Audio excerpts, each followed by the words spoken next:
लोकेश राहुल को कभी हां तो कभी ना, अब टीम इंडिया की सिलेक्शन पर ले लिया गया है बहुत बड़ा यू टर्न। जी हां, इंग्लैंड के खिलाफ वनडे सीरीज और फिर चैंपियंस ट्रॉफी। लोकेश राहुल टी20 सीरीज का तो हिस्सा नहीं होंगे, लेकिन वनडे और चैंपियंस ट्रॉफी में इनका खेलना अब तय लग रहा है।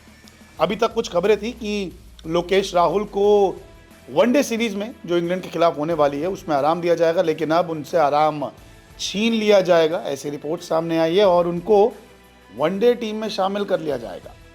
दरअसल लोकेश राहुल की सिलेक्शन पर अब बहुत बड़ा अपडेट आया है।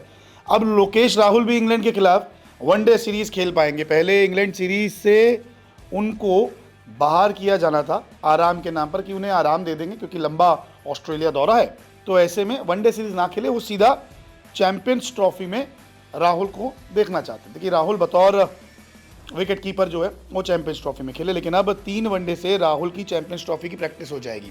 बीसीसीआई को लगता है कि राहुल अब इंग्लैंड सीरीज में खेलेंगे तो चैंपियंस ट्रॉफी से पहले कुछ प्रैक्टिस हो जाएगी, तो उनको भी फायदा मिलेगा। राहुल ने बीसीसीआई से इंग्लैंड सीरीज के लिए ब्रेक मांगा था। उन्होंने खुद कहा था कि लंबा टूर हुआ है एक ऑस्ट्रेलिया का, तो आप ब्रेक दे दीजिए जिससे मैं थोड़ा तरोताज़ा हो जाऊँ, चैंपियंस ट्रॉफी में खेल पाऊँ।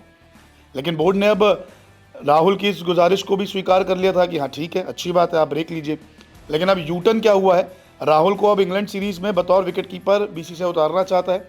राहुल को मिडिल ऑर्डर की जिम्मेदारी देना चाहता है। 12 जनवरी चैंपियंस ट्रॉफी की डेडलाइन थी टीम आने की, लेकिन वो बढ़ सकती है। वहीं इंग्लैंड और चैंपियंस ट्रॉफी की टीम अब एक साथ आ सकती है। दरअसल मामला ऐसा था कि लोकेश राहुल के लिए कहा जा रहा था कि उन्हें आश्वासन दे दिया गया है कि आप टी20 और वनडे सीरीज से दूर रहिए, आप आराम कीजिए, आप सीधा चैंपियंस ट्रॉफी में उतर जाना। लेकिन अब बीसीसीआई ये कह रहा है कि आप 3 मैच की जो वनडे सीरीज है इसमें खेल लीजिए, क्योंकि यहाँ खेलेंगे तो आपको प्रैक्टिस मिल जाएगी और चैंपियंस ट्रॉफी में फ़ायदा हो जाएगा। और बात कहीं ना कहीं सही भी है, क्योंकि चैंपियंस ट्रॉफी से पहले जितने हमारे भारतीय दिग्गज हैं उनको ये 3 मैच ही मिलने हैं वनडे के। उससे पहले तो 5 मैच की टी20 सीरीज है। ऐसे में अब राहुल के सिलेक्शन पर यूटर्न हो गया। जिन्हें आराम दिया जा रहा था उनको अब टीम में शामिल कर लिया जाएगा कि आप आइए और 3 मैच इंग्लैंड के खिलाफ खेलिए। हालांकि अभी टीम अनाउंस नहीं हुई है और बहुत जल्द टीम अनाउंस हो जाएगी, क्योंकि टी20 सीरीज, फिर इंग्लैंड के साथ वनडे सीरीज और चैंपियंस ट्रॉफी की टीम बन तो चुकी है। एक टीम की घोषणा जल्दी हो जाएगी। ऐसा माना जा रहा है कि टी20 टीम पहले बता दी जाएगी और फिर बाद में वनडे और चैंपियंस ट्रॉफी की टीम का ऐलान किया जाएगा, जिसमें आपको राहुल का नाम भी देख सकता है।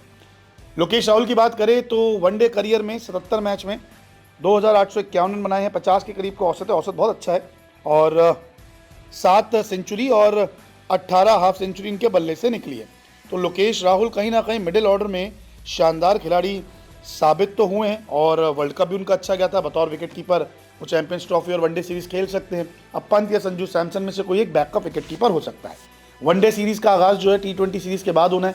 पहला वनडे मुकाबला 6 फरवरी को नागपुर, दूसरा वनडे मुकाबला 9 फरवरी को कटक और तीसरा वनडे मुकाबला 12 फरवरी को अहमदाबाद में खेला जाएगा। तो अब देखना काफ़ी दिलचस्प होगा कि लोकेश राहुल का नाम वाकई 3 मैच की वनडे सीरीज में होता है या फिर नहीं, या फिर सीधा हमें चैंपियंस ट्रॉफी में ही लोकेश राहुल दिखते हैं। आपकी क्या राय है? लोकेश राहुल को वनडे सीरीज खेलनी चाहिए नहीं? कमेंट करके ज़रूर बताएं।